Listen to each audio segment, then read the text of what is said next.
오늘의 책은 아버지의 해방일지. 지은이는 정지아. 출판사는 창비. 아버지의 해방일지는 작년 입소문으로 베스트셀러에 오른 책이다. 책 표지가 너무 예뻐서 손이 가기도 했다. 빨치산이라는 단어가 주는 무거움이 있는데 전체적인 분위기는 블랙 코미디로 웃기다가 울리다가 한다. 빨치산이란 1945년 해방 이후부터 1948년 여순 사건과 1950년 6.25 전쟁을 거쳐 1955년까지 활동했던 공산주의 비정규군을 말한다. 빨치산이 빨갱이로 통용되는 경우가 있으나 빨치산은 러시아어 파르티잔에서 나온 말로 노동자나 농민들로 조직된 비정규군을 일컫는 말이다. 유격대에 가깝다. 책은 아버지가 죽었다로 시작한다. 딸은 아버지가 돌아가시고 고향 구례에서 장례를 치르게 된다. 조문객들이 많이 찾아온다. 딸은 아버지가 돈도 없고 빨치산이었기에 장례식에 조문객이 찾아오는 게 이해가 되지 않는다.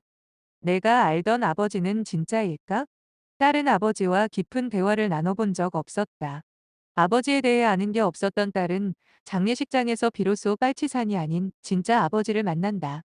딸은 어릴 때부터 억울했다. 빨치산의 딸로 태어났기 때문이었다. 아버지는 스스로 선택을 했지만 자신은 빨치산의 딸이 되는 걸 선택하지 않았다. 옛날에는 연좌제라는 제도가 있었다. 연좌제는 조선시대 때 폐지되었는데 1961년 5월 16일 군사정변 직후 7월에 부활했다. 아버지가 빨치산을 선택한 대가가 혹독했다. 평생 따라다니는 꼬리표였고 가족, 친척들이 불이익을 당했다. 가족들에게도 죄를 짓는 것이었다. 아버지는 10대 후반의 선택에 대한 책임을 82 된 노동절 새벽, 세상을 떠날 때까지 평생 짊어졌다. 사회가 개인의 선택에 대한 책임을 이렇게까지 가혹하게 묻는 게 옳은지에 대해서는 이론의 여지가 있을 수 있다. 사상의 자유가 보장되어야 한다는 사람도 있고 빨갱이 새끼들은 다 때려 죽여야 한다는 사람도 있을 것이다. 동족상잔의 비극에 치렀고 아직도 휴전 중인 데다 남북의 이데올로기가 다르니 의견의 합치를 보기는 진작에 글러먹은 일, 게다가 옳고 그름을 따질 만한 주제도 아니다. 빨갱이 형을 미워하는 작은 아버지. 육사에 합격해도 들어가지 못한 사촌 오빠. 딸은 말할 것도 없고 가족 친척들이 피해를 봤다. 아버지는 잘 못 참는 성격이었다. 노동자와 농민이 주인 되는 세상을 만들기 위해 싸웠지만 정작 노동과 친하지 않았다는 부분이 웃겼다. 아버지에게 노동은 혁명보다 고통스러웠다. 고통이든 슬픔이든 분노든 잘 참는 사람은 싸우지 않고 그저 견딘다.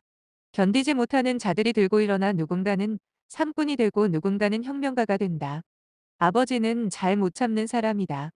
해방된 조국에서 친일파가 득세하는 것도 참지 못했고 사랑하지도 않는 여자와 결혼하라는 봉건잔재도 참지 못했으며 가진 자들의 횡포도 참지 못했다.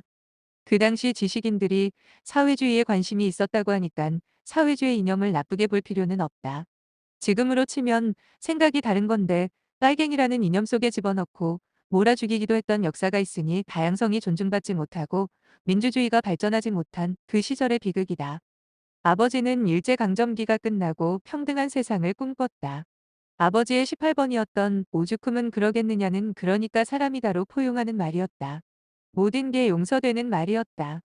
아버지는 생활력이 없어서 가난했지만 사람에 대한 애정이 있었던 사람이었다. 사람들이 아버지에겐 민중이었다.